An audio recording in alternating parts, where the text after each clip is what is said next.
দেখুন, এটা আমাদের ভারতবর্ষের সরকারের এবং বিশেষ করে আমাদের প্রধানমন্ত্রী মোদিজির এটা একটা সিদ্ধান্ত, যা আমাদের রাজ্যকে এবং সারা দেশের সমস্ত রাজ্যকে এগুলো জানিয়ে দেওয়া হয়েছে। পরিবেশের কথা মাথায় রেখে এবং পরিবেশের যে ভারসাম্য, এনভায়রনমেন্টাল যে এফেক্ট নেগেটিভ ওয়েতে, সেটা থেকে মানুষকে মুক্ত করার জন্য এই যে ভেহিকেল স্ক্র্যাপ পলিসি, সেটাকে সিদ্ধান্ত গ্রহণ করা হয়েছে। এবং এতে করে যে পলিসির যে মেইন উদ্দেশ্য, সেটা হচ্ছে 15 বছরের বেশি যে সরকারি ভেহিকেলগুলো, সেগুলোকে স্ক্র্যাপ করা হবে এবং এই স্ক্র্যাপ থেকে একটা লভ্যাংশ ভারতবর্ষের সরকার রাজ্য সরকারকে প্রদান করবে। ধরুন,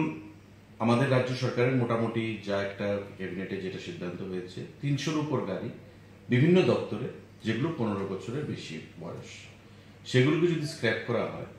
একটা পার্সেন্টেজ অফ মানি, তারা যেটা ভারতবর্ষের একটা সংস্থা রয়েছে, তারা এই স্ক্র্যাপিং করবে, সেটাকে নিয়ে ভারতবর্ষের সরকার থেকে আমাদের যে শেয়ার অফ ট্যাক্সেস প্রদান করা হয়, সেই শেয়ার অফ ট্যাক্সেসের সঙ্গে সেই টাকাটা অ্যাড করে দেওয়া হবে। সিমিলারলি প্রাইভেট ক্ষেত্রে যে গাড়িগুলো 15 বছরের বেশি রয়েছে, সেগুলো অপশনাল রাখা হয়েছে। এখন কোনো প্রাইভেট ব্যক্তি, কোনো ব্যক্তিগত মালিকানাধীন গাড়ির মালিক যদি এসে ট্রান্সপোর্ট দপ্তরকে বলে ভলান্টারিলি, তবে ট্রান্সপোর্ট দপ্তর তাতে সহযোগিতা করতে পারে। But to start with, initially রাজ্য সরকার সেটা সরকারি গাড়িগুলোকে স্ক্র্যাপ পলিসিতে আনবে এবং এই স্ক্র্যাপ পলিসি অনুসরণ করে আমাদের যেটা লক্ষ্য, মোদিজির যেটা লক্ষ্য,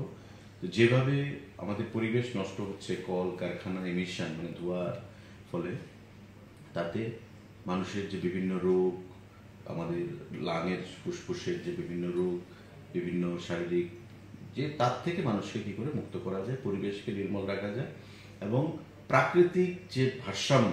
সেটাকে ইকোলজি, সেটাকে কিভাবে সুন্দর রাখা যায়, এবং সেটা মাথায় রেখে স্ক্র্যাপ পলিসি আমাদের ক্যাবিনেটে, গত লাস্ট ক্যাবিনেটে সেই সিদ্ধান্ত গ্রহণ করা হয়েছে এবং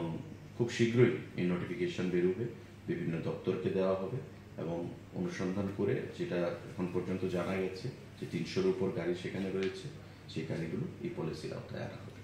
নোটিফিকেশনের পর কবে নাগাদ পলিসি ইমপ্লিমেন্টিং হবে? আপনি ধরুন ক্যাবিনেট মিটিং হয়ে গেছে, ক্যাবিনেটের পর ধরুন মাসখানেকের মধ্যে নোটিফিকেশন।